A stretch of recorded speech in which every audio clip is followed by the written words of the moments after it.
22 जनवरी का पूरा भारत बेसब्री से इंतजार कर रहा है। इस दिन अयोध्या में रामलला की प्राण प्रतिष्ठा होगी, लेकिन इससे पहले इससे जुड़े कई अनुष्ठान आज से प्रारंभ हो गए हैं। मालूम हो कि मकर संक्रांति से खरमास खत्म हो जाता है और शुभ काम प्रारंभ हो जाते हैं, और इसी के तहत अयोध्या में आज से अनुष्ठान प्रारंभ हुआ है, जिसके तहत आज वहां पर रामलला से माफी मांगी जाएगी। सवाल ये उठता है कि रामलला माफी क्यों मांगी जा रही है।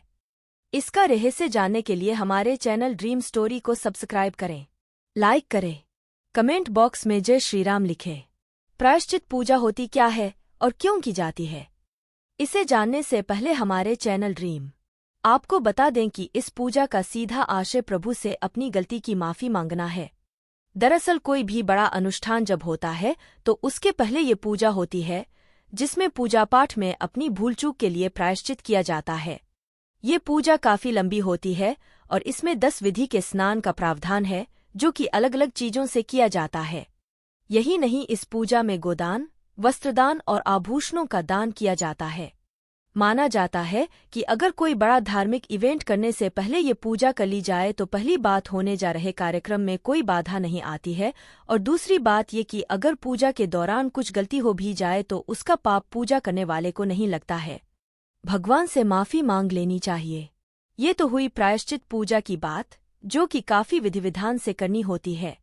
लेकिन आमतौर पर भी अगर आपकी रोजमर्रा की पूजा में आपसे कोई गलती हो जाए तो आपको निम्नलिखित मंत्रों का जाप करके तुरंत भगवान से माफी मांग लेनी चाहिए।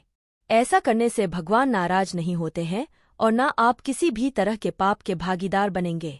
क्षमा मांगने से इंसान छोटा नहीं होता है, बल्कि उसका कद सामने वाले की नजरों में बढ़ जाता है। इसलिए क्षमायाचना केवल पूजा में ही नहीं बल्कि रिश्तों में भी होनी चाहिए। अगर आप अपनी नियमित पूजा में क्षमायाचना को शामिल करते हैं तो निश्चित तौर पर यह आपके अंदर के अहंकार को कम तो करेगा ही, बल्कि आपके व्यक्तित्व को भी निखारने में मदद करेगा। हिंदू धर्म में प्राण प्रतिष्ठा एक पवित्र अनुष्ठान है, जिसमें विग्रह मूर्ति में देव का अंश स्थापित किया जाता है। इसके साथ ही विग्रह मूर्ति की आंखों में वस्त्र बांधने के साथ शीशा दिखाने की परंपरा है। रामनगरी अयोध्या सहित पूरा देश में उत्सव और आनंद का माहौल है। हो भी क्यों न, आखिर करीब 500 वर्षों का इंतजार की घड़ी अब समाप्त हो जाएगी और रामलला को भव्य मंदिर में विराजित कराया जाएगा। बता दें कि अयोध्या के राम मंदिर में 22 जनवरी को प्राण प्रतिष्ठा की जाएगी। इस दिन शुभ मुहूर्त में भगवान श्री राम की मूर्ति गर्भगृह में स्थापित करने के साथ प्राण प्रतिष्ठा की जाएगी। इस दौरान कई अन्य परंपराएं भी निभाई जाती है। प्राण प्रतिष्ठा के समय राम जी की विग्रह मूर्ति के आंखों में वस्त्र बांधने से लेकर उन्हें शीशा दिखाया जाएगा। जाने आखिर उन्हें क्यों दिखाया जाता है शीशा? भगवान के विग्रह की आंखों में क्यों बांधते हैं वस्त्र? राम मंदिर के गर्भगृह में भगवान राम की विग्रह मूर्ति में पर प्राण प्रतिष्ठा के दौरान आंखों में वस्त्र बांध दिया जाएगा। इसके बाद प्राण प्रतिष्ठा पूजा संपन्न होने के बाद ये वस्त्र खोल दिया जाएगा।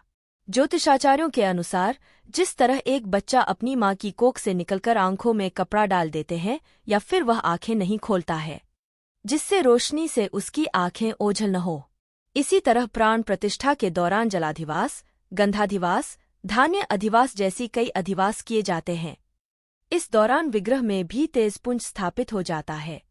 इस दौरान नेत्रोन्मूलन विधि होती है, जिसमें आंखों में एक वस्त्र बांध दिया जाता है और आंखों में शहद लगाया जाता है। श्री राम के विग्रह को क्यों दिखाया जाएगा शीशा? हिंदू धर्म में किसी भी देवी देवता के प्राण प्रतिष्ठा करते व्यक्ति उनकी आंखों में वस्त्र बांधने के साथ साथ आईना दिखाने का विधान है। माना जाता है कि प्राण प्रतिष्ठा के दौरान विग्रह मूर्ति के नेत्रों में ऊर्जा का तेज उत्पन्न होता है, जो काफी असीमित वेग में होता है।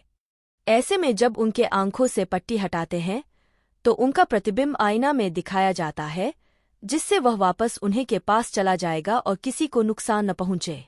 इस अवस्था में कई बार आईना टूट भी जाता है। आईना का टूटना काफी शुभ माना जाता है। ऐसी ही रोचक जानकारी के लिए हमारे चैनल को सब्सक्राइब करें, लाइक करें, कमेंट बॉक्स में जय श्री राम जरूर लिखें। भगवान आपकी मनोकामना पूर्ण करेंगे। जय श्री राम।